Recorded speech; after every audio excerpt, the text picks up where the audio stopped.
Message que j'ai reçu du Saint-Esprit le 8 janvier 2021. Ma fille, le chagrin me dévore tout entier.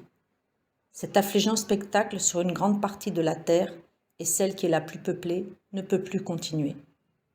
Je me le promets à moi-même, par égard pour moi et pour mes enfants, mes vrais serviteurs et servantes, qui pour certains n'en peuvent plus, tellement plus que je n'ai pas d'autre choix que de les reprendre auprès de moi. Personne ne vous écoute. Pire, les moqueries et les doutes font place à un manque de respect et de discernement si total que je ne peux plus le supporter. Les situations s'aggravent partout et la plupart ont pris le parti de me trahir. Même dans ma propre maison, notamment aux États-Unis d'Amérique, au Brésil, dont je te parle peu, mais qui vit des situations semblables au sein de la communauté évangélique, aux Américains. Leurs dirigeants égocentriques et à moitié fous, les manipulant à leur guise.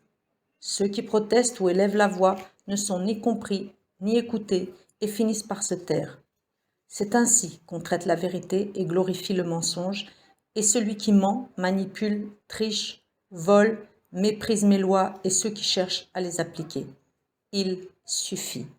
Si ce qui se passe ne réveille pas la plupart des Européens et ne laisse pas plus de place à la réflexion aux États-Unis, au Brésil et ailleurs, c'est moi, leur Dieu, qui vais faire table rase et sous peu. Je ne peux plus supporter ce que je vois et j'entends, et ce, au sein de ma propre maison. J'en souffre beaucoup trop dans l'indifférence quasi générale.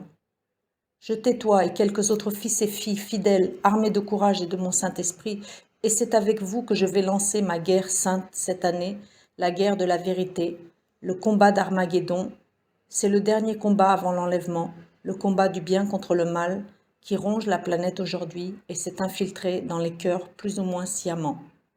Certains ou certaines ont abandonné les valeurs d'équité et de droiture par découragement ou par manque de force pour lutter contre un tel raz-de-marée de ténèbres, et le net a fait exploser la haine à tous les niveaux et partout.